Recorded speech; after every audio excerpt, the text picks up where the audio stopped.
Orangina, Schweppes, Diesel, Levi's ou encore Coca-Cola, c'est eux, Fred et Farid. Inséparables à 40 ans, ils veulent secouer le monde de la pub.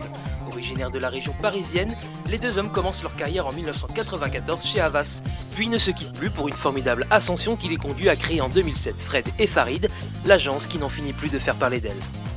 Fred, Farid, vous travaillez ensemble depuis combien de temps? Depuis 17 ans. Et au début, vous vous détestiez. C'est vrai. C'est vrai qu'au début, ouais, c'était extrêmement électrique, extrêmement tendu. On ne pouvait pas se croiser dans un couloir sans être attiré pour se donner des coups d'épaule. C'était comme les aimants quand ils sont mis dans le mauvais sens. On se repoussait, il passait un truc, et à un moment, ça s'est retourné, et pouf, ça a accroché, et ça a été incroyable. C'était une espèce d'aspiration vers le haut. C'était incroyable. Vous avez des caractères à la fois complémentaires et différents. Qu'est-ce que vous appréciez chez l'autre? Farid est un guépard.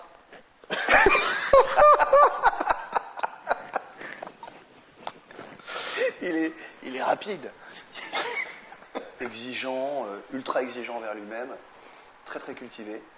Il est blindé d'études. Hein. C'est quand même. C'est pas une qualité, ça. Non, mais... un défaut, ça.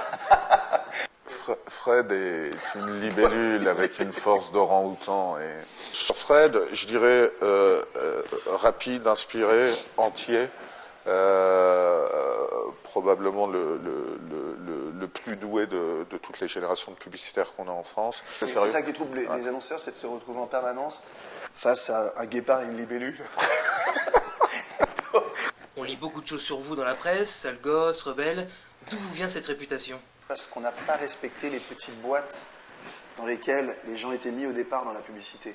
D'abord, on était au commercial et à la stratégie, on est passé à la création. Et donc ça a dérangé tous les créatifs.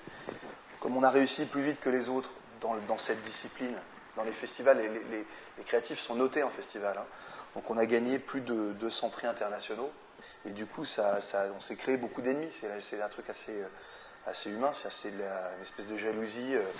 On a refusé le confort, on est parti en Angleterre pour rester créatif alors qu'on nous proposait en France des postes de direction avec des très très gros salaires.